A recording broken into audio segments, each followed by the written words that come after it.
Hello, everyone that is joining. We'll probably have a few more join here. Thanks for being with us. Some of you may have seen me on other partner type calls and things, but many of you probably not. So my name is Matt Honeycutt, and I'm the sales fulfillment manager with the NAI main office in Kansas City, Missouri. And my role kind of just has me working with all of our different partners and sponsors on ways we can bring value to our NAI members in all different ways. So I'm excited today to introduce Beyond Pulse, our trusted service provider in wearable sports technology. A couple of their staff, along with a few NAI members, coaches, athletic trainers, things in that area. We'll be talking a little bit with the title of the webinar, In the Zone, and just kind of data focused on injury mitigation and player well-being and that peak performance. So this is going to be recorded. It'll be shared with all of you who are attending and those who can attend. Once they kind of get through everything today, we will have time for a little bit of Q&A as well. So plan for this to be probably about maybe 30, 40 minutes, maybe a little longer, and then we'll also have time for the Q&A there. So I'm going to pitch it over to Ellie Eckerly, Director of Marketing Communications with Beyond Pulse, to kind of get everything set up here. Thanks, Matt. Hey, everybody. Thank you so much for tuning in today. We're really excited to get started with y'all. Before we even begin, I want to make sure that we introduce the key speakers in today's webinar. So I'm going to pass it off, let each of these key players share a little bit about themselves. Michael, why don't you kick us off here? Yeah, certainly. Good morning. Thank you, Ellie. Pleasure to be here today. Michael Supp. I'm one of the co-founders here at Beyond Pulse. My interests are intimately connected to coaching. I was socialized as a coach. So a lot of my educational background has been in the field of sports coaching across a range of levels. And that's what sort of sparked the whole idea around Beyond Pulse. It really came from a coaching perspective. You know, how do we simplify technology in a way that can really help coaches at its core?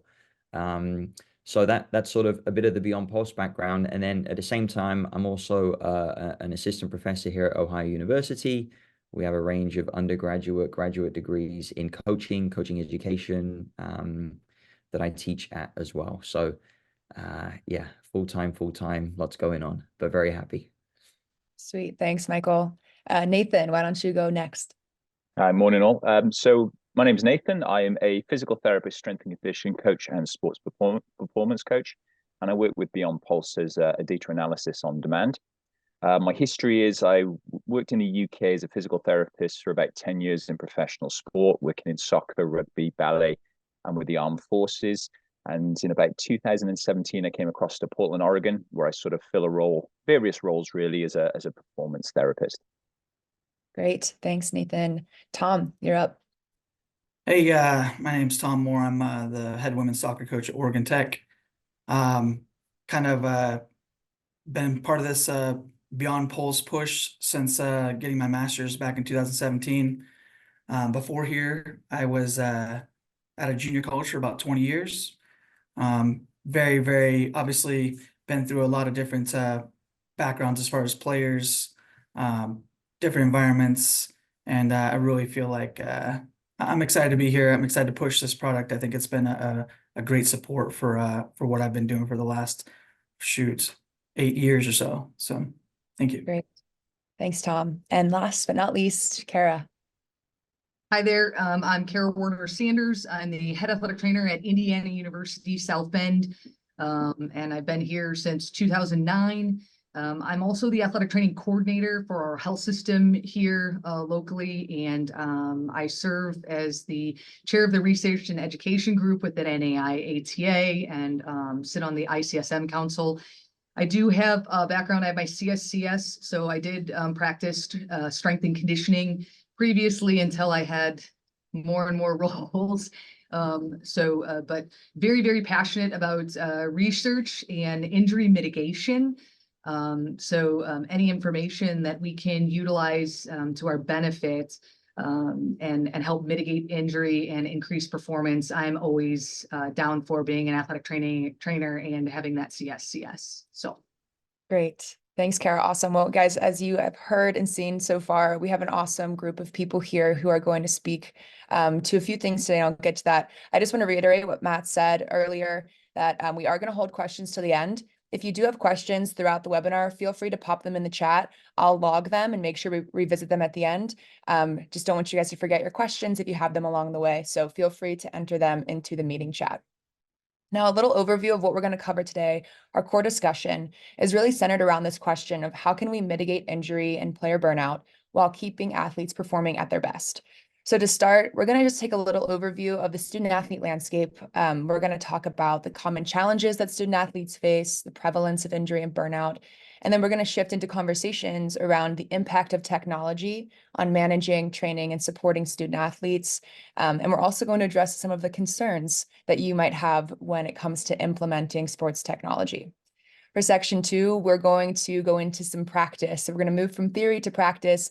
Tom Moore and Nathan Evans are going to chat about the benefits of sports technology and helping improve training, mitigate injuries, and also boosting well-being, monitoring performance, those types of things. And then finally, we'll end and we'll talk about the cost-value correlation. So we're going to explore the long-term value of sports tech benefits for programs across different budgets and different levels. So with that, I am going to kick it off and pass the mic to Michael Supp. Thank you, Ellie.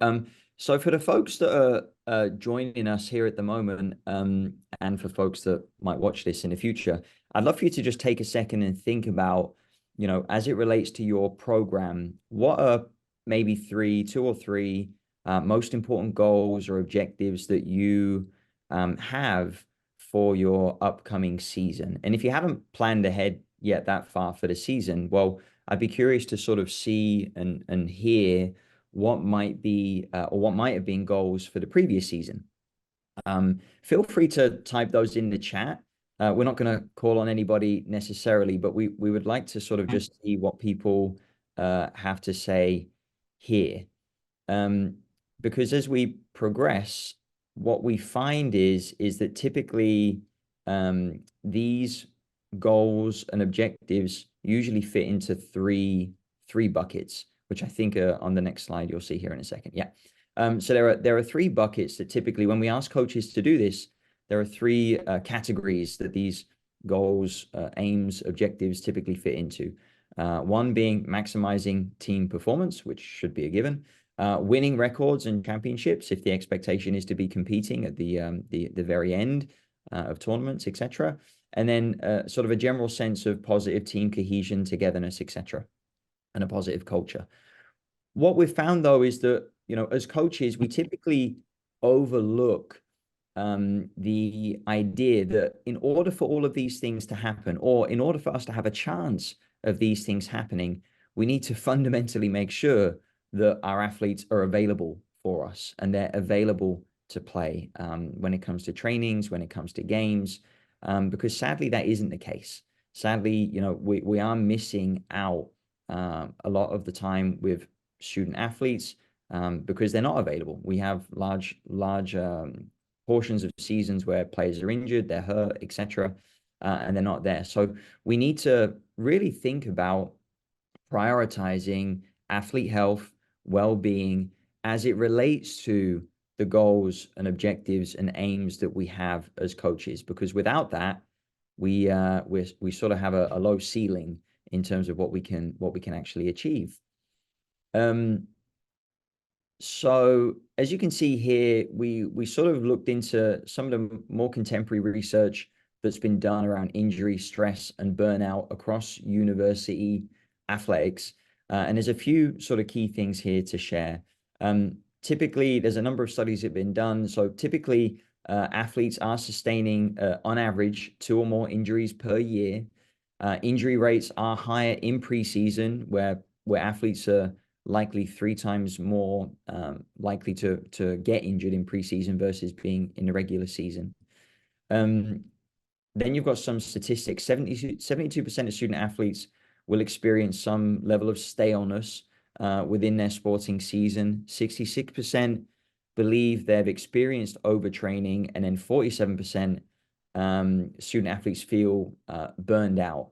And that's quite extreme on that last one in terms of being burnt out, because the symptoms to burnout are somewhat similar to symptoms you'd get with various forms of depression. And I think the biggest takeaway from this entire screen is that when you look at those last 3 data points, we're talking about, almost half, if not more than half of all student athletes are experiencing this. So this isn't a small thing. This isn't something minor that's causing a hiccup here or there. This is something that is being experienced by, half, if not more, of, student athletes around the country. And so when we try to dig into some of the factors, so why is this? Why do we have athletes overtrained? Why are they feeling burnout in some cases? Why are we having so many injuries? Well, these are some of the biggest factors that lead into that. So number one being intense competition. Obviously, this is elite level athletics and sports, so competition is intense. It's arguably not helped by the condensed seasons that a lot of sports face, whereby you've got so much activity going on in a small window of time, relatively speaking, which does sort of arguably underpin a lot of the issues, which I'm sure we'll get to. But on top of that, remember, these are student athletes. So no matter what the demands are placed on them as an athlete, it's typically going to be matched, if not more, when it comes to sort of academic standards and expectations. They are balancing two sort of full-time professional careers, arguably within this, which is incredibly taxing in and of itself.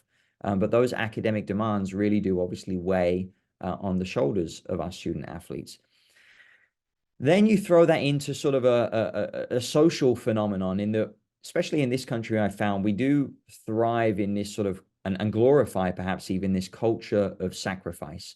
And if you think about it in a professional business world, we without question a lot of the time will sacrifice time with our family, sticking to working hours, we'll do overtime, we'll work weekends, whatever it takes to get the job done. And it sort of leads into this culture of sacrifice that students will often live out through their collegiate years as well. But ultimately what that means is they're sacrificing as well their own personal time. They're sacrificing that time to rest, that time to be a human being and have friends, to be social, to do other things, other hobbies, things that generally make for a well-balanced human being.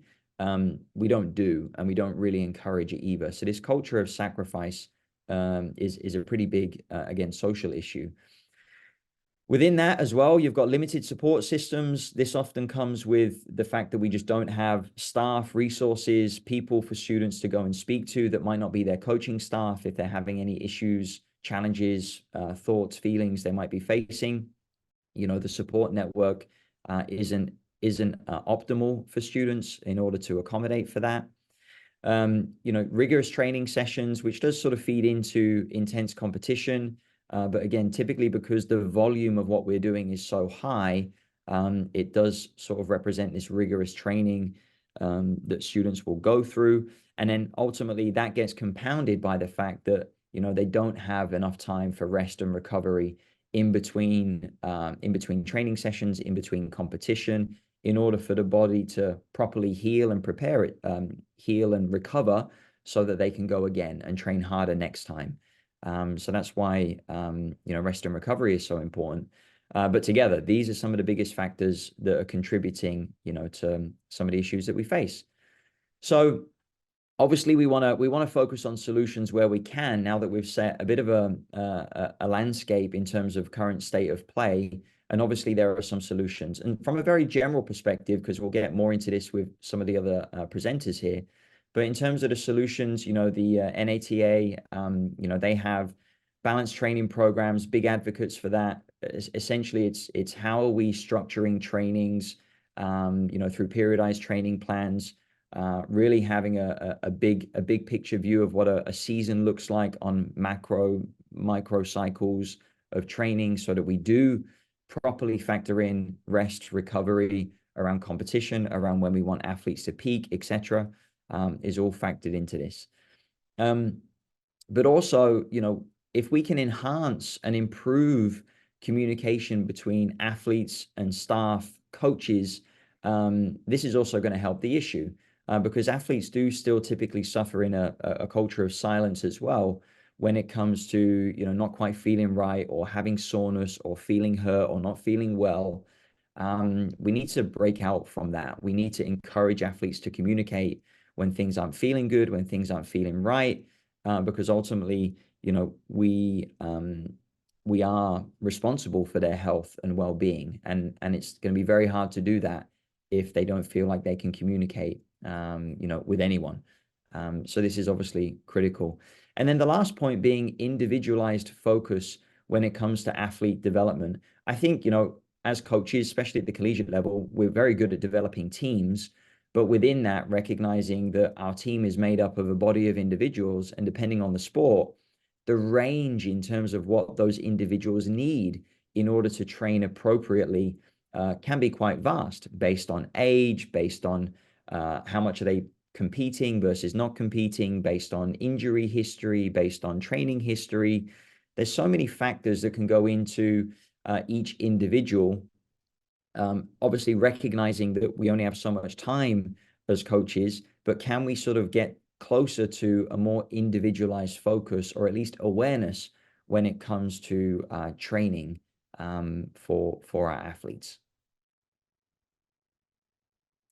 And those would be some of the solutions, or at least to talk about.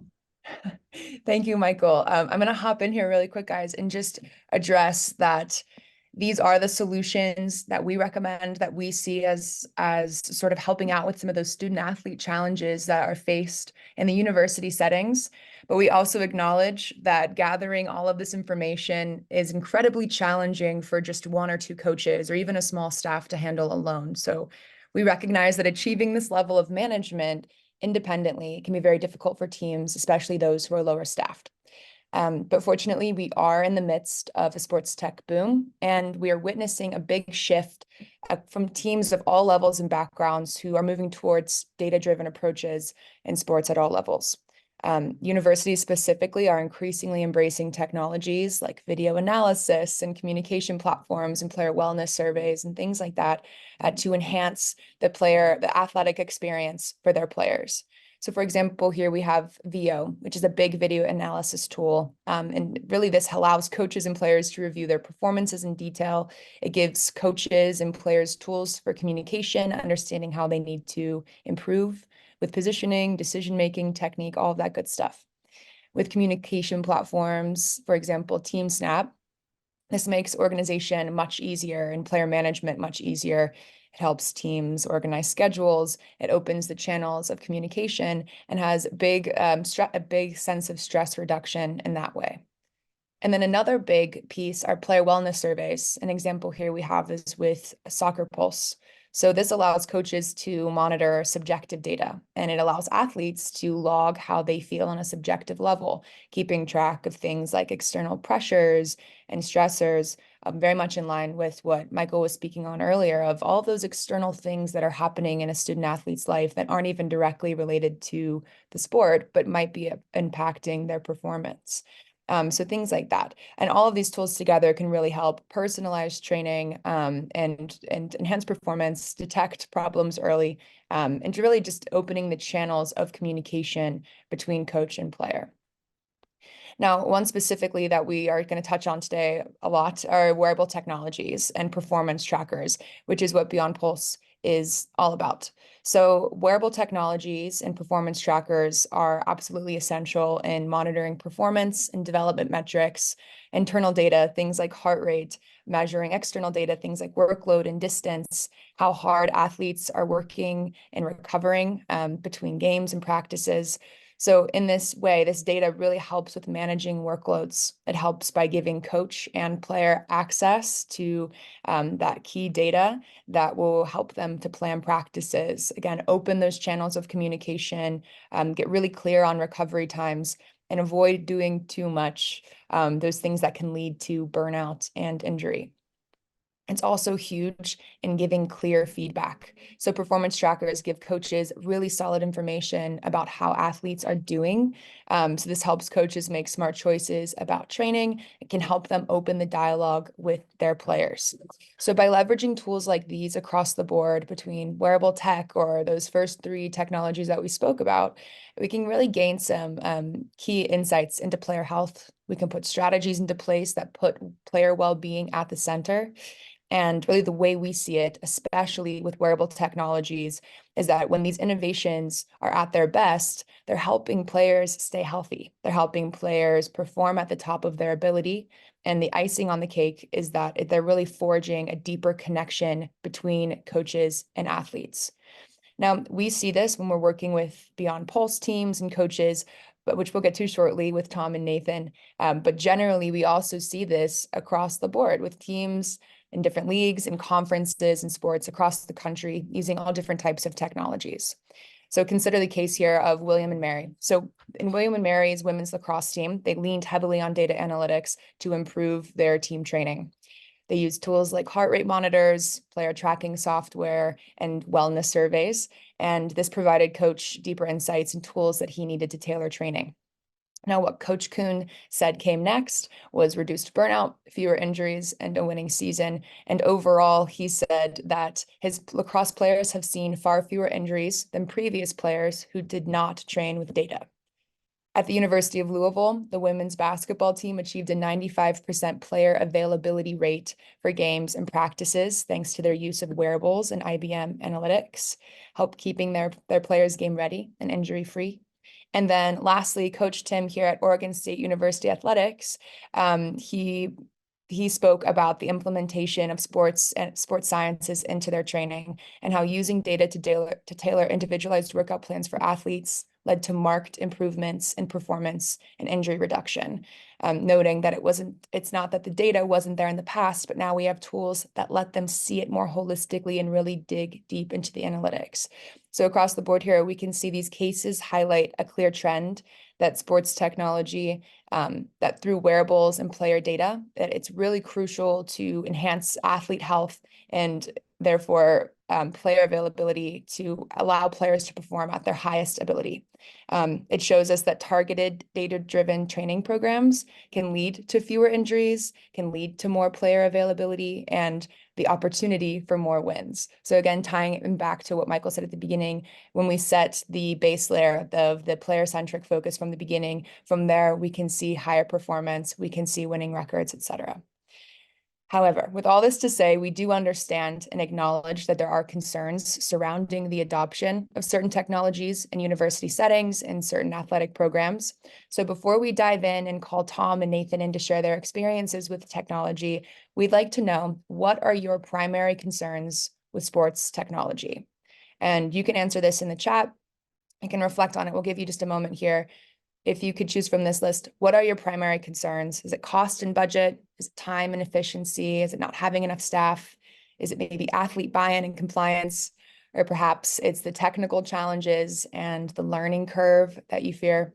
And then also there could be other things. And if it is something else, just let us know. Go ahead and take a second to type in the chat and let us know what you think. What are your primary concerns with sports technologies?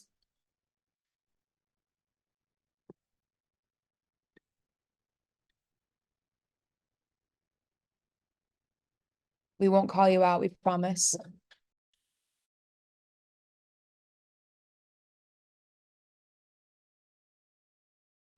We'll give you just buy-in from coaches, coach and athlete buy-in, as well as cost.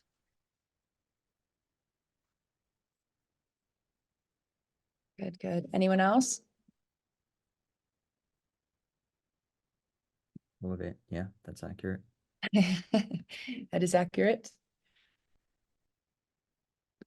Okay, nice. In that order: cost, staff, learning curve. Okay, so all the above for many. All right, Michael, I'll let you speak a little bit to these primary concerns, and then we're going to dive into the meat of our webinar today.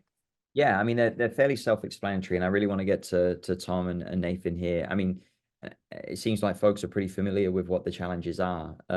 Cost is an obvious one. Technology has traditionally been very expensive because it's been limited to professional sports teams who usually have, you know, much more fun budgets to play with. But that cost is coming down, and I know that's something we're very committed to as well. Time and efficiency, again, a lot of technologies in the past, they take a lot of time that coaches don't have, especially, you know, programs that might not have a full coaching staff, 1 or 2 coaches. That time is critical. And if you're spending hours in your day in using this technology, it's just time that's not available. So again, things that we've looked to do, you know, how do we build more sort of automated systems that don't take any time, you know, from coaches, but you still get the value and benefit from the data. Athlete buy-in is interesting, as to is coach buy-in, as has been mentioned in the chat. You know, from an athlete perspective, I think a lot of it stems from how they've experienced technology in the past. And it's so common to hear athletes talk about how their coaches just kind of used it to beat their athletes with a stick in terms of what they didn't do and how they need to do stuff better, versus taking this sort of more holistic well-being perspective. Because I think when you do that, I think you quickly see athlete buy-in. And we've got so many programs that have such fantastic athlete buy-in where they are taking responsibility, they're taking ownership, they're connecting the data to their lifestyles away from the court, the field, the gym, whatever it might be, which is a much more obviously enriching and positive experience. And then the technical challenges. Yeah, technology is technology, and we all, you know, can relate to wanting to throw our laptops out the window or our phones to the ground.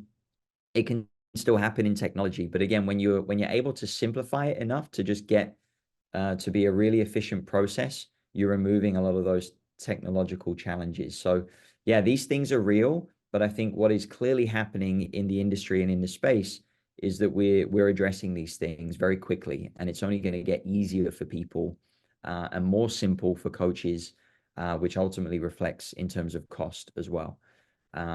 So yeah, just to touch on those points a bit more.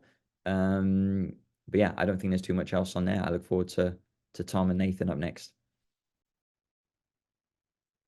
Thank you, Michael. I appreciate that. So yeah, guys, we're going to head into now the second part of our webinar, which we're going to talk about more of the practical applications of the technology and seeing the results from that. So here we have Tom Moore, who is the head coach of Oregon Institute Tech Women's Soccer. He has served as the head coach for Highline Community College for about 20 years, like Tom mentioned earlier, with a really impressive record. He won the Northwest Athletic Conference tournament titles in 2017 and 2019, and many more accolades that I won't spend any more time on, but you guys can see here. But I want to kick it off and pass it over to Tom and Nathan, who are going to speak to the technology and some of the motivations behind implementing technology and sort of the goals and aspirations behind it.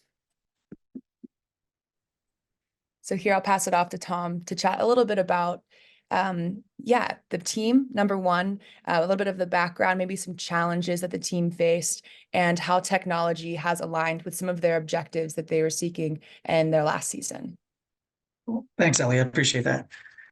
Hello, everyone. I'm excited to kind of talk about this stuff. I'm just going to kind of jump into it and give you a little bit of an idea of why I, as a coach, started to look into some of the tracking possibilities here. I think as coaches, we're always looking for, one, a competitive advantage. Two, I think a way that we can kind of relate with our players, maybe on a different level. And a lot of kind of what I've done or what we've worked on in the past has been based around that. So a few things. I think obviously I started this up before I got here at Oregon Tech, where, to be honest with you, my resources were even more limited. My staff was even more limited, if that's possible. But what I think the real attraction to me was being able to get some real data that players could kind of sit down, not be confused by, be motivated by. And then it also kind of put me in a spot where I needed to make sure that the results I was communicating were in a positive manner, whether they were really off the chart results or things that maybe we need to make sure players were aware of and need to work on. When we kind of introduced the Beyond Pulse and the trackers, the information obviously that we would go with to make it easy for the athletes to begin with and get them kind of on board was the basis that you'd see with most things: distance, the kind of amount of area they're covering during a training session or a game, whether they're, what their workloads were. Were they kind of hanging out during the training, or were they actually getting after it? I think being able to see a lot of those things really kind of brought players' attention to something different besides just what results were.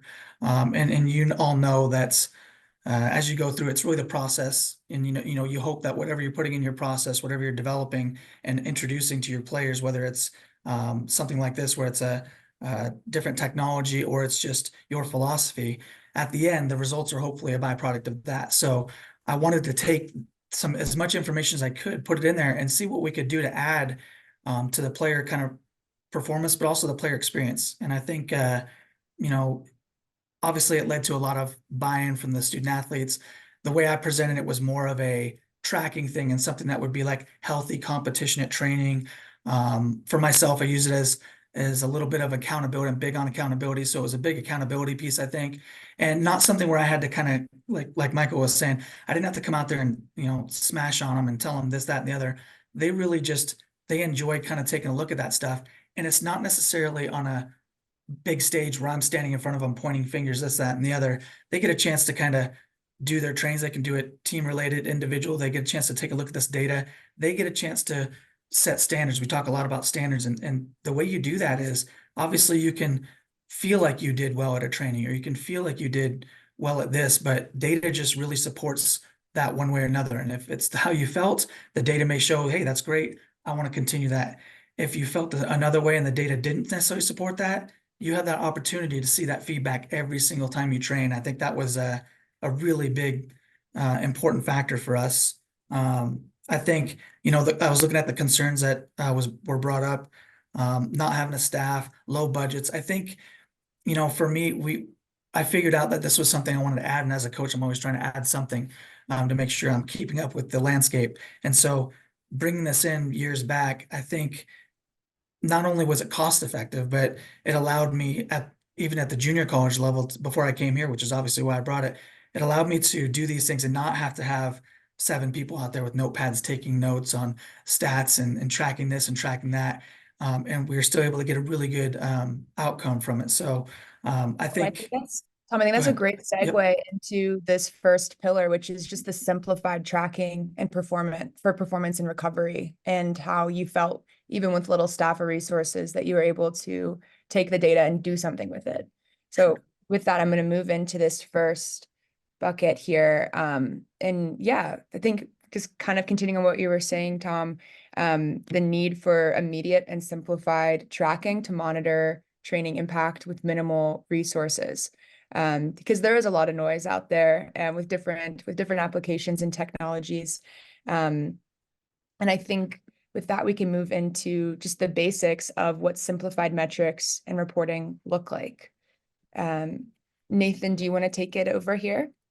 Sure, yeah, thanks, Tom. So when Tom came to us, he came to us with a question of player welfare, how to look after players who play on a Friday and a Saturday. And the first point we wanted to start to was simply what are the needs analysis? What's the scope of the problem? So with Beyond Pulse here, using our dashboard, this is available for every training and session and match session. We can really just get the basic metrics of what that means to that athlete over a week, a month, and a season. So if we kind of go right to left here, after every session, you will get team averages. So on the right here, pretty simple, we have distance covered. As we come into the more sort of purple one there on the right-hand side, we're looking at workload, which gives you a calculation of distance covered at what pace. So if you're jogging 7,000 meters, you will get a lower workload score than if you're sprinting those 7,000 meters. Another metric on the left-hand side there that you can look at is active participation. So really this looks at how often are your athletes moving during your session. I think this is a really nice one for coaches, because you can kind of look at the session and think, well, is the intensity of that session what I planned? Am I getting across? Am I talking too much? Is there too much delay in my session? So it really enables, and whether you want a low active participation because it's more of a recovery day, a more tactical session, or you're really looking to get a sort of training stimulus in there, will vary on that one. The left-hand side here, and we're looking at how many minutes of the session was heart rate above 80% there. So a nice measure of work rate for the athletes.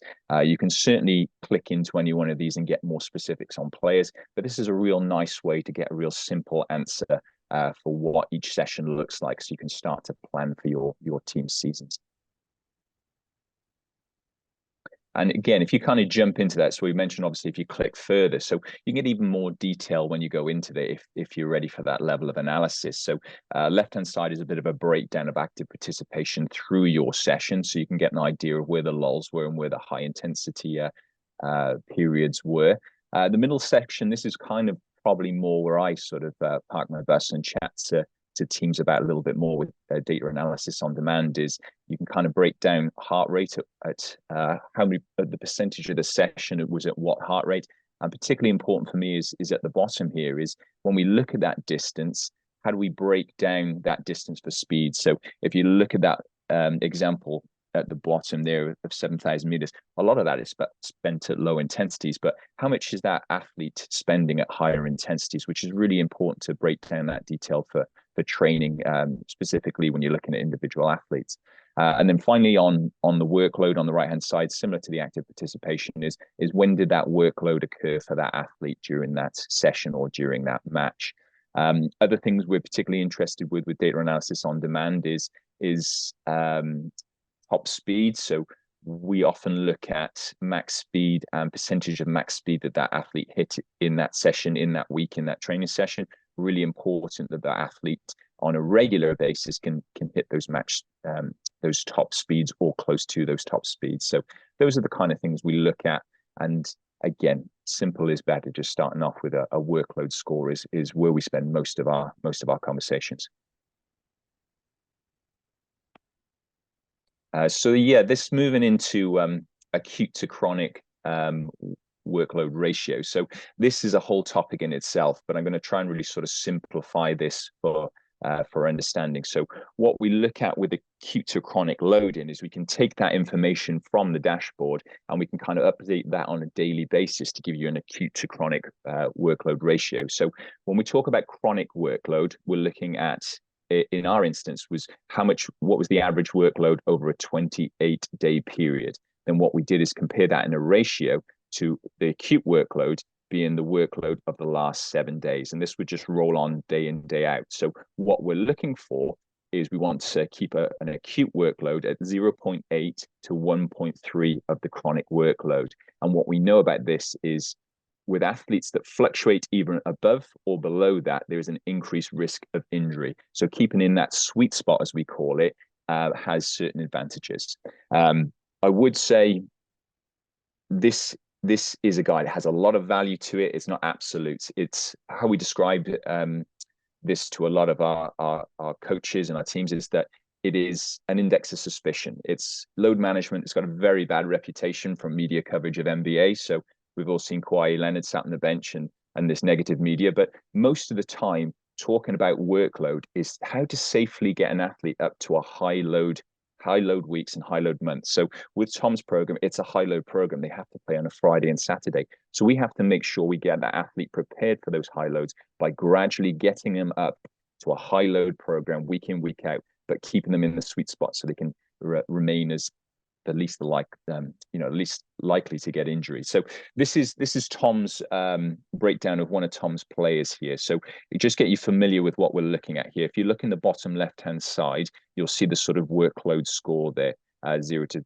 30 in this instance. And then across the bottom is the days of the week. So if you look at that, you can see that the game loads, the back-to-back games are in the yellow there, and the training sessions are in the blue. So that's how his sort of months broke down when we were working with Tom. And then across the top there is that sort of rolling acute to chronic ratio, which ideally we want to keep into the green as best we can. And then obviously when we fluctuate from that, it's worth having a conversation about it. So you can see here through that sort of middle of September into early part of October, this athlete was going through a very high loading period, but actually stayed in the green because Tom's preseason or training into this, so training weights were balanced enough that athlete was used to that high loading. You'll see at the end there on the right hand side, it started to fall into the gray, as I call it, but the white side of the chart. But that was simply because we were sort of falling into the off season. The biggest challenge of using this biggest challenge for athletes in the acute to chronic loading is not necessarily the athlete that plays week in, week out, because really, if they keep good balanced weeks and good coaching, then actually they'll stay in the green for most of the season. What we tend to find is the players that are sort of 12 to 30 who may not play every week or have part roles. It's how do you keep them prepared for the challenge of going back-to-back games or going for one big game? So what we tend to find is those athletes start to look a little bit like the end of October here, as they spend a lot of the season in the grey with a little bit of green. So really they're kind of underprepared. So that's kind of one of the biggest challenges we find with the programs we work with today, is how do you keep those athletes 12 to 30 in your squad? How do you keep them fit and conditioned for the games that may come up?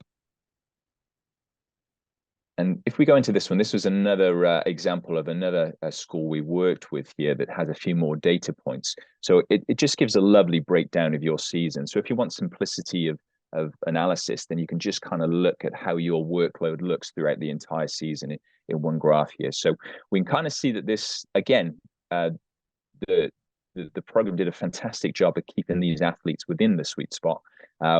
A little bit of a spike in the middle. What's really quite interesting here, I mean, Michael brought up an interesting point about how many injuries occurring pre-season, and if this program here was reflective across all programs, we can kind of see a common occurrence we see in the early part of August there, is that this athlete went, 3 of the 5 biggest loads of the season happened in the first 10 days. So one of the conversational points we had with the teams, there's no right and wrong here, we're just talking specifically from a data standpoint, is that you can see this athlete here went through 3 very high loads and then went through a period of 3 weeks of relatively low loading, which, as you can see by the acute to chronic around the 18th of August there, they started to almost come into underloading. And then when it went into the season in early September, there was a little mini spike, certainly nothing concerning there. So again, our conversation was with this team and the athlete about, well, could we manage that August better? Was it necessary? And again, we're strictly talking about just data here. We know that a program is more than just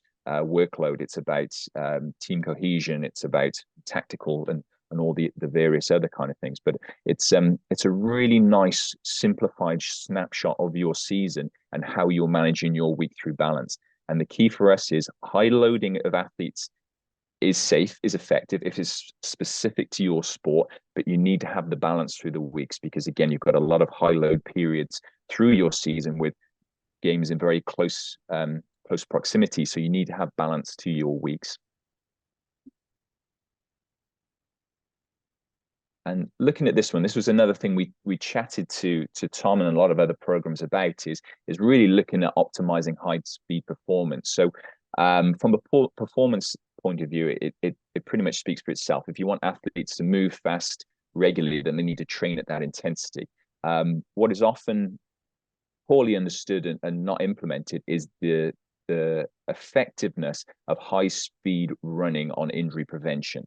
So what we need to do so there's nothing you can do in the gym that can prepare that athlete for high speed running.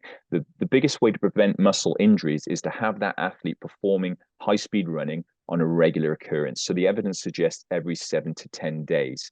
For the athletes that are involved in your program on a regular, so that your starters, they play every week, then that pretty much takes care of itself and is worth keeping an eye on. But most of the time, the problems lie is the athlete that might miss a few weeks because of a niggle, because of an injury, they're just not in the rotation.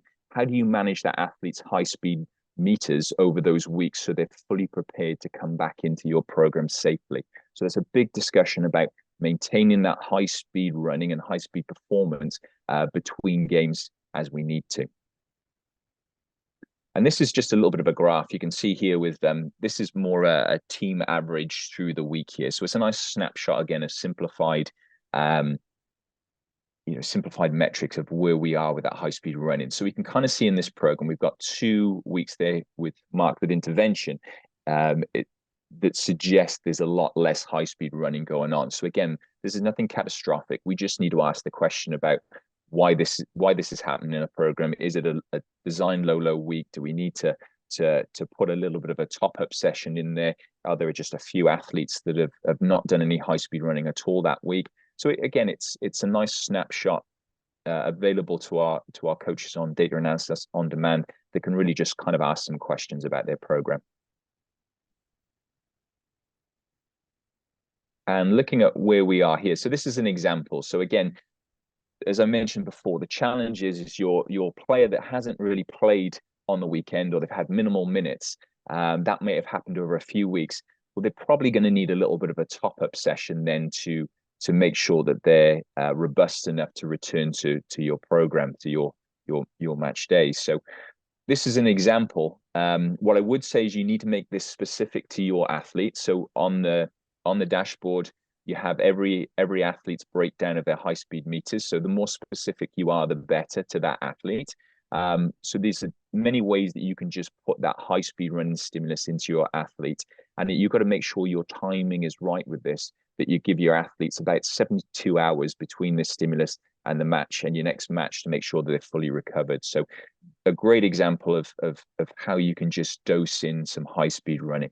What I would say is you've got to make sure that your rests, you want to be as specific as you can to the demands on the player. So again, with Beyond Pulse, if you want to go into that extra layer of detail, you have the amount of sprints they've taken during the day, you have the amount of distance they covered and at what speed. And if you can design a program very specific to that individual, that's great. You can also, what we have done with a few programs is design a kind of one size fits all program for, and you can just really just adjust that subtly for the player's demands. So thank you, Nathan. That was great. Super insightful on different strategies and tactics for mitigating that player injury and making sure that players are staying fit and protected during their seasons. And we're now going to move into a little bit more of the qualitative aspects of integrating technology and how it can help with player well-being and enhancing the coach-player relationship. So with this, I'm going to pass it over to Tom to chat a little bit about his experience using the technology and how it has enhanced and evolved his relationship with his student athletes. Yeah, thanks, Ellie. I think for me, it's one of the backbones of kind of the culture that we put in place here for the program, and that is just making sure that when I introduce this data and we start looking at the data, it's not just a statistics type thing. It's something that they can actually grab onto and hold onto. So them knowing that we're kind of going through the statistics, the data, all the stuff that's going on at training and outside of training, but then the conversations that I have associated with this data is more. I guess it sounds interesting, but it's more on a human level. So it's more something where I'm kind of trying to make sure that they understand that not only do I want them running around the field, playing the game that we're hoping that we talk about all the time, we're scoring a ton of goals, we're defending like champions, whatever it is. It's also like what's in the best interest of them as individuals. So when we take a look at the data, we kind of go through and like people talked about, we look at the ups and downs, we start to try to figure out where some of that stuff is stemming from. And those conversations that I'm able to have with the players really, I think it just develops a different bond. And I think it allows them to know that they can trust me. They know I'm looking out for their well-being, not only just as someone who puts on the jersey and can go out there and run around for us, but also I'm trying to take notes as far as how are they doing it? It affords me the opportunity to have those conversations and follow up and say, hey, how's the week been going? Because I've noticed a dip maybe in their stuff. I don't bring that up, but I bring it up in a conversation that talks about how are things going? Like how's school? How are your stress levels? You sleeping? All these different things that really, I think for me, it helps build that profile and that person that I'm coaching and giving information to. It also lets them know that through all of this, I've not just been using them as a pawn. And I think that sometimes players get to that. We talk about them feeling stale or burnout situations coming out. And some of that comes from potentially the way that I would communicate or just a coach in general. And I think this really allows you to get in there and say, hey, this is really what we're trying to do. And let's really work together on these things. And as you know, as a coach, the more you're kind of getting investment and ownership from the players, the more the stuff is going to drive and take off. So Tom, could you speak a little bit to your use of the metrics when it comes to enhancing player performance and continuing to forge that bond when it comes to individualizing your training and development with your athletes? Yeah, for sure. I think like the example here, had conversation with a player this year who in preseason I felt like was really had some potential, really had a high praise for themselves. As we go through seasons, you have ups and downs, and I think her psyche was maybe a little off, and she was feeling limited, and things were kind of falling off, and so decided to have some kind of conversations with her and really use some of this information for her to grasp onto. So some of it was we talked a little bit about some of her strengths, and one of her strengths is her speed. So we wanted to make sure that we talked to her a little bit about how can we use this, how can we look at training and even though we're doing training that every other position may be involved in, what are the things that we're trying to target for her? And so we talked a little bit about some of her sprint activities, some of her movements throughout any type of time during the training. And I think when we went through it, and I know active participation is huge on here, and we talk about it all the time, it's movement, constant engagement in the game. And the metrics kind of allow them to see when they are doing that and when they're not. Instead of me telling them they are or not, they're able to kind of see those things. Then we have conversations that are different. Rather than me bringing it up, saying you need to do this, that, and the other, they're coming to me saying, hey, I think I need to do this. And that's just, I mean, that's huge. So. And yeah, so this is one of our starting central midfielders. And she was trying to figure out, to be honest with you, what a little bit of her identity as a player was throughout the season. And we sat down, had some conversations, talked about some of the strengths and some of the things that were really hitting on some of the data that we were looking at. She agreed with the fact that she's a runner. It was either this or she was going to do cross country in high school. So the fact that we had her in a position, we had a chance to I could tie into a little bit of that and say, hey, here's the deal. In the position you're playing, here's what we're looking for. And it was a lot about how much of the field are we covering? What does our distance look like? Are you able to put that into training so that it replicates something that a game would offer? And as we went through it, we went through probably the middle of the season and really did this for about a week, maybe 2 weeks. And we tied into all of the things that were really important to her.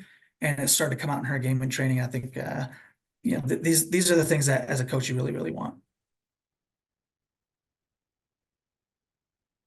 Tom, can you speak a little bit to how you feel the technology has been able to not just focus on the individuals, but also the team as a cohesive unit?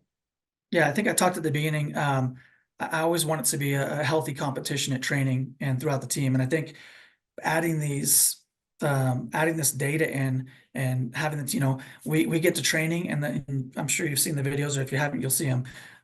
You get to training and everyone comes, and before we even start training, everyone's in a huddle. They're all laughing, talking, doing the things that they would normally do before practice, but they're doing that because they're all getting their belts synced, and it sounds kind of weird, but like that's part of the process of the beginning of a training, getting everyone on the same page. But also they all have bought into the fact that it's what we do. And I think that is a huge, at first when you're trying to introduce these things, that's a big hurdle. The big hurdle is trying to figure out how to get them to really want to do this. Well, like a lot of things, if it's what the team does and it's what the culture says, this is what we do to be successful and how we become a tight-knit team, then this is just one of the things we do. And so we begin the training session like that. We go out and do our stuff. And at the end of the training session, after our cool down, we come back in and we're able to kind of, whatever you want to call it, we're able to depress a little bit, kind of say, okay, how was the session? And everyone gets in that circle and everyone's joking around. We're back to that same thing. And the reality is the data isn't taking us to a place where they feel uncomfortable. They feel comfortable. I think that's been a huge thing for us. So that's great.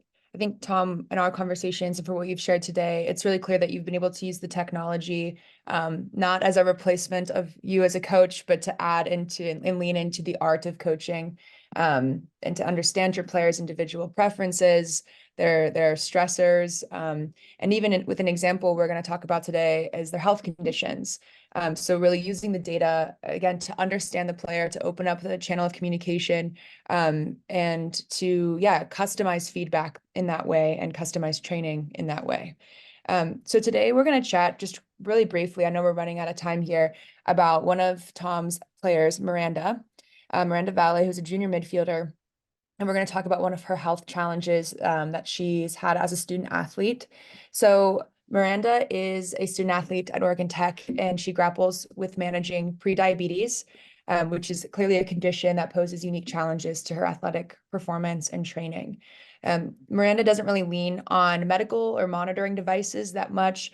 She really manages her condition through dietary adjustments and a really keen self-awareness of her symptoms. Yeah, Miranda has shared that when her sugar levels are really high, which she can only really tell by how she feels, she gets nauseous and lightheaded, and it really affects and impacts how she trains.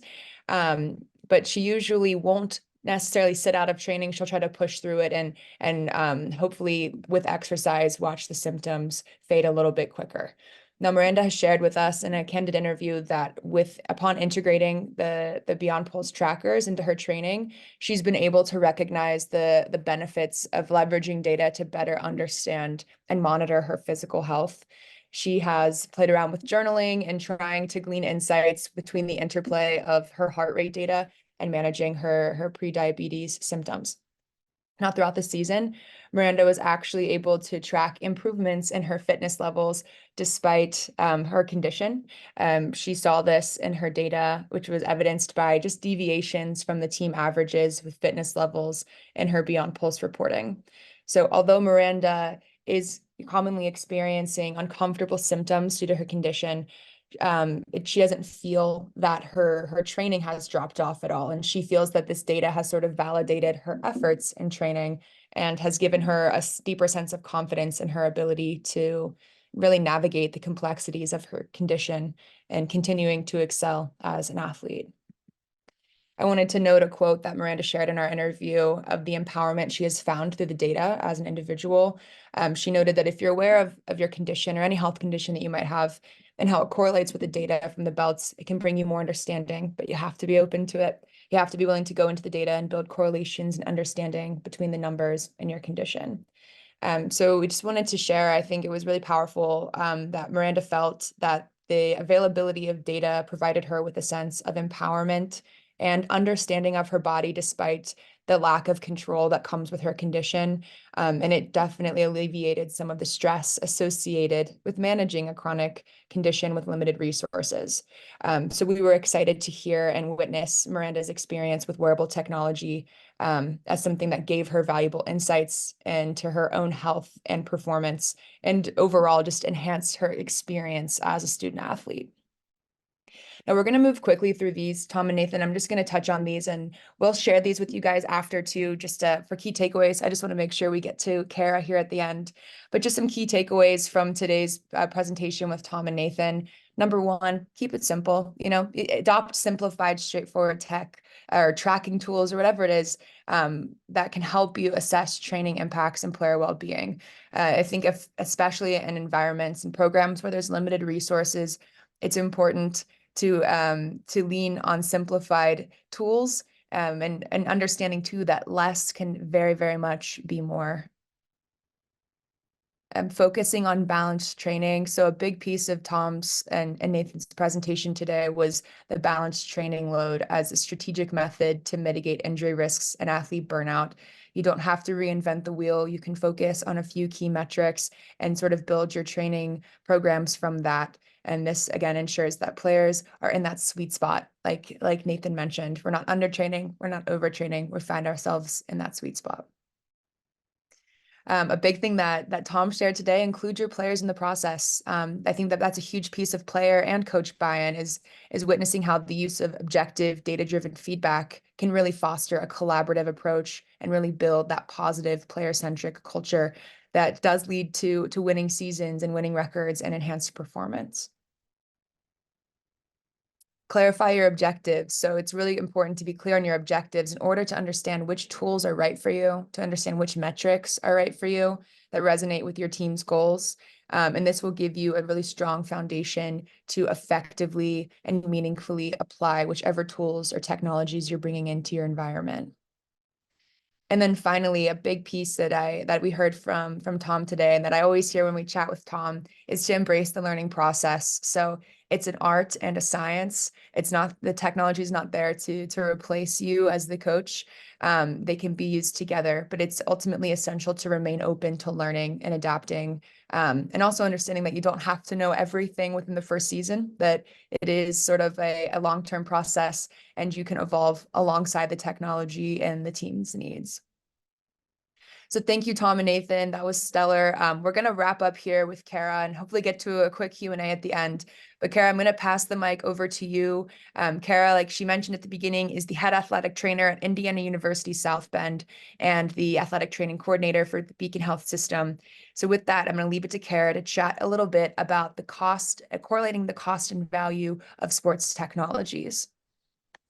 Yeah, so I think in the sports medicine world, when we think about the costs associated with injuries, right off the bat, the first thing we think about is, okay, how can we mitigate or lessen the number of injuries that are walking through our door? So speaking as an athletic trainer who, again, has a passion for strength and conditioning and really loves the exercise science and the research behind it, if we're able to collect data that can show us trends in especially chronic or overuse injuries, why wouldn't we want to utilize that, right? We know that there's times where it can be very difficult to chat with coaches or strength and conditioning coaches or others within the profession, right? We all have our kind of scope and our purview of what we're looking at.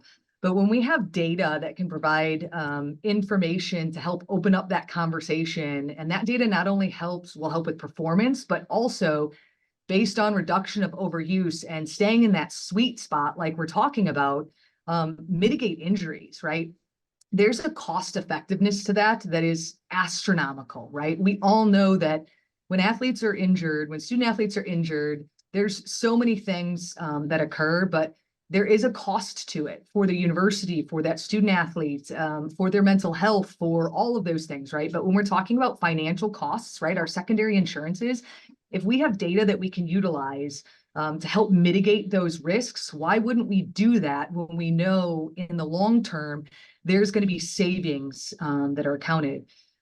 Besides the secondary insurance, also athletic training staffing and access to care, right? If we can, again, mitigate injuries and be able to use data to help do that and help advocate for our student athletes' health and safety, you know, we're gonna want to do that. So in talking with that, you know, a lot of athletic trainers, if I have something that I want to work with a coach, right, and I can say, hey, this isn't only going to, you know, potentially mitigate issues, it's also going to increase your performance. It's also going to increase your buy-in with your student athletes. It's a tool that's not only going to help you, but help us as your sports medicine staff, that you're getting a lot of bang for your buck right there, right? So wearable tech really can be very valuable, but the hard things with it is being able to pitch how it can be cost effective for your university or for your institution or for your program. So really looking into what things can it benefit and how would that save costs and breaking that down. Right? We all use our EMRs probably to advocate for more staff and those things. So, you know, if we had data like this, why wouldn't we use it in that way? The other aspect to wearable data is it being simple, right? So the simplistic nature of using simple data to help increase performance and mitigate risk and know when an athlete is within overuse or where they're at is very, very beneficial. So, you know, there's a lot of wearable data and tech out there. And as an NAIA, you know, institution, we all know that budgets, you know, can be really, really tight. But if something can not only be used for coaches' benefits, right? We all know that when teams are successful and we have information and we have good relations, like what both Tom and Nathan talked about with team bonding, right?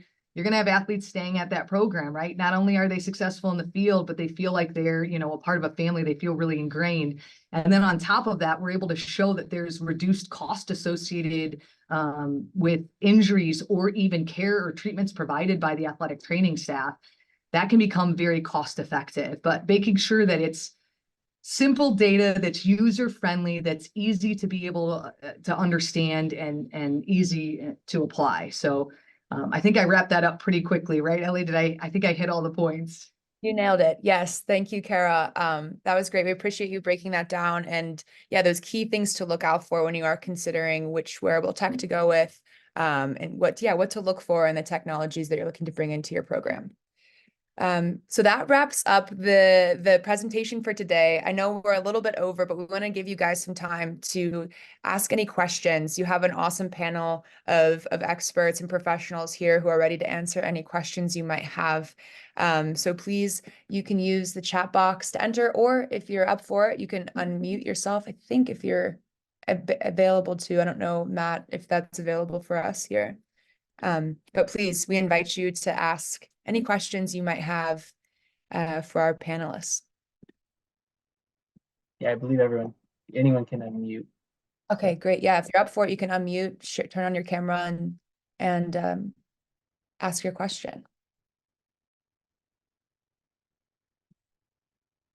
I know someone's got a question out there.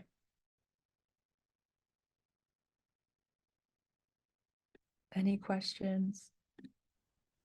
Yeah, I have one. When looking at data, what type of internal loading metrics do you guys normally focus on? Such as like heart rate variability, RPE, sleep hours, so on and so forth.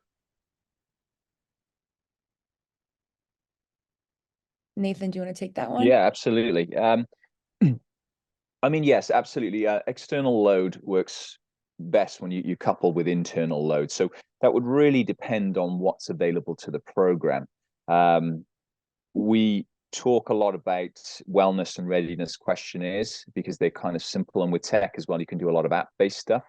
Heart rate variability is a phenomenal one, but again, it's kind of creating a bit more data for the program. So really, my conversation when we talk about coupling internal load and external load is what's going to be manageable and what can you best interpret within your program. So that tends to be the steer. I mean, there's a huge bucket of things you can use, from counter movement jump testing, all those kind of things to determine internal load.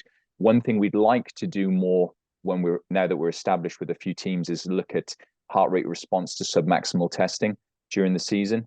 We think that would be a really nice sort of guide to the level of fitness, but also overtraining and fatigue in the squad too. So my answer would be really whatever's going to be accessible to your team is a very good start. Very political answer.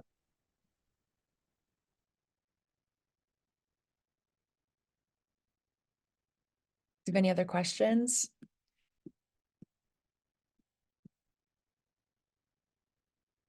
Am I allowed to ask a question? Absolutely.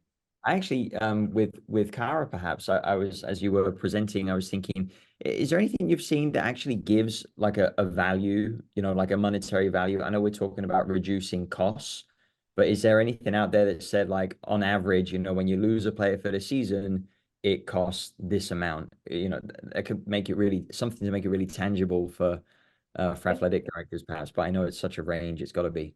Yeah, unfortunately, there's not that stereotypical black and white because it varies based on institution, right? It varies based on, are these scholarship athletes, non-scholarship, partial, walk-ons, where are they at? What is your institutional athletic policy? Are they looking for retention? Are they looking at graduation rate? Are they looking for, is athletics a recruitment tool for enrollment, right? So because every institution is a little bit different, one of the things that you are able to literally, quantify pretty easily is when you have chronic injuries, you can pull from your EMR, hoping that you're using a technological EMR, your chronic versus your acute injuries, and being able to say, okay, we had this much secondary insurance cost on chronic injuries versus this much secondary insurance cost on acute injuries. Now, the variables of how much their primary insurance picks up can be there, right? But you still have that data. You can also look and plug in CPT codes based on your EMR of how much the athletic training facility is being used and the man hours for those injuries, chronic and acute, right? So you can technically take time and money within your sports med department, utilizing your EMR and basing off injuries and know, okay, these types of injuries on average cost about this much money, not just in staffing, but also based on secondary insurance, right? And in the current climate, we have serious staffing shortages, within athletic training, because a lot of athletic trainers are leaving the traditional setting for a variety of reasons. To be able to quantify that this could help, right? Not to replace staff, but could alleviate some things, right? Every athletic trainer would love for there to be less stuff walking through the door, right? You hate seeing your student athletes not able to do the thing they love, all of the above. So you are able to be able to pull data, but it's going to vary based on your institution, what the needs are, and then essentially learning, okay, how do I need to sell this best to my administration, and what are they looking for, right? Where do they want to see a reduction in cost, and is this applicable? And really with wearable tech, you can really find financial gain in it. The hard part is being able to trial it, right? So having, a situation that Tom has where, being able to reach out to someone who's currently using it and being able to help pull their data and say, hey, this is what's going on. Here's how it would apply potentially for us. Hopefully that answers that question. Yeah, it definitely just, I think, emphasizes the various pieces of a budget that it can hit, but what that looks like can be very different for sure. Great. Thanks, Kara. Well, if there are no more questions, we'll leave it up. One more, any more? Are we all good? No, we're definitely over now, but I just want to close out by reminding you all that we are official members and partners with the NAIA. So we do have an exclusive offer for NAIA members to receive a 20% discount on Beyond Pulse team belt purchases. I will share a link with all of you guys, not in the chat, unfortunately, but I will share something with you guys through email right after this. So keep an eye out on your inboxes. You will have a link to take it up on this offer, or you can even just chat with Michael, learn a little bit more about the technology and what's available if you're interested. So again, thank you guys for joining us. And if you do want to chat, please drop a line to Michael. We included his email here. Again, this was Michael Supp, Kara Werner-Sanders, Tom Moore, and Nathan Evans, a solid lineup of panelists. We really appreciate you guys hanging out and sticking around for the extra 13 minutes here. We really, really appreciate it. And we will reach out with the recording as well. So again, keep an eye out on your inboxes. Thank you guys so much, and have an awesome rest of your Wednesday. And happy Valentine's Day as well. Happy Valentine's Day. Yeah. See you guys later. Great hosting, Ellie. Thank you. Yeah.